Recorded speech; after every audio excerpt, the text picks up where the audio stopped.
So other than being a handsome guy, let's analyze what Anakin did to win over Padme. 1. When Anakin first meets Padme, she's like, "Oh, hello." And then she drops an unintentional Freudian phallic reference. My goodness, you've grown. Win. Good looks. Then the very first thing that comes out of Anakin's mouth is a very awkward and inappropriately placed compliment. So have you. Grown more beautiful, I mean. Inappropriate compliment. She smiles lovingly and dismisses it as nerves. Women don't mind an initial nervousness from a guy. It's complimentary and cute to them. But it gets old real fast. Assertiveness needs to take over quickly. But too much assertiveness and arguing with your boss to impress her comes off as a pathetic and desperate attempt for attention. Inappropriate assertiveness. Next. Women like when you ask them questions about things. They like to talk about themselves a lot and don't really care what you have to say. For example, in this next scene, Padme mentions how she's worked for a year on legislation to oppose the Military Creation Act, or something.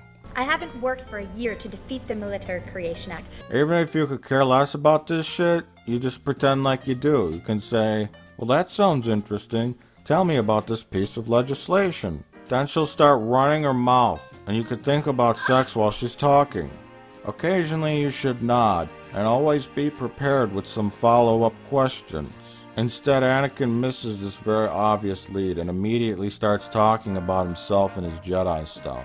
I am truly thankful to be his apprentice. Talking too much about yourself and your job. She doesn't care. Then it gets worse. He starts bitching and complaining about his job and his boss, almost to where it seems like he's gonna start crying. He's overly critical. He never listens. He doesn't understand. Keep in mind that this is not only fair. like their second scene together. I can only imagine what she's thinking. Holy shit, this guy is a fucking annoying whiner. I really can't see myself with him. If he's bitching about this, imagine how he'll act when I want him to go see Wicked with me. And then... creepy sex looks. And if a woman ever says you're making me uncomfortable, It makes me feel uncomfortable. it's usually not a good sign. Unless she's into that sort of thing. So now I guess they go to Naboo. Don't do anything without first consulting either myself or the council. Hey man, go ask the council first, because I'm sure they'll just agree to whatever. So it's cool. So they're off on their romantic Italian vacation. It's a girl who's under threat of assassination, and a guy whose training was prophesized to bring grave danger. And they're sending them off together, alone. Why? And yet again, the two most logical, clear-minded guys aren't going along and they just stand there and watch it happen. Again, it's like poetry, so if they rhyme. They even place bets on who's gonna make the first move. I'd be more concerned about her doing something. Yeah, this guy knows what's up. So when they're on the transport ship, Padme does a little feeler to see if Anakin and her can fuck in the bathroom. Are you allowed to laugh? Thought that was forbidden for a Jedi. Anakin responds with an earnest yet clumsy response about a loophole in the Jedi doctrine about love. This kind of pleases her, so we'll give him a point. Finally, they arrive at the most romantic city in the universe, and Anakin scores a few points early on, carrying her luggage. I was relieved when my 2 terms were up, but when the Queen asked me to serve as Listening to her prattle on about herself. For a few minutes, it seems like he's learning, but then he goes back to being a prick. But I was thinking... Hold on a minute. Excuse me. Interrupting, Excuse me. losing temper, Sorry, milady. forced apology.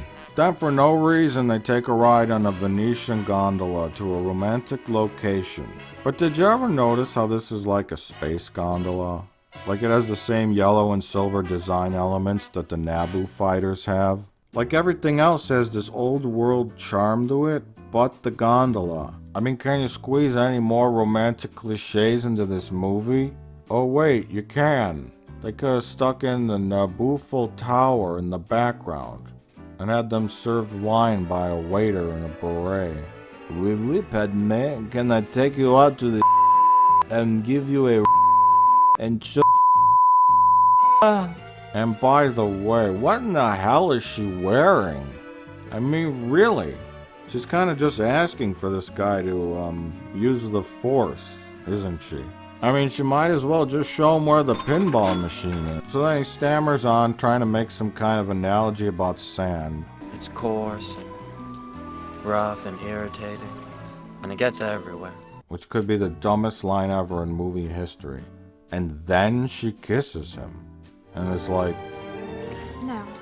now go back to looking at my extremely revealing and sexy outfit, you dumb idiot. So their next date is at the waterfall.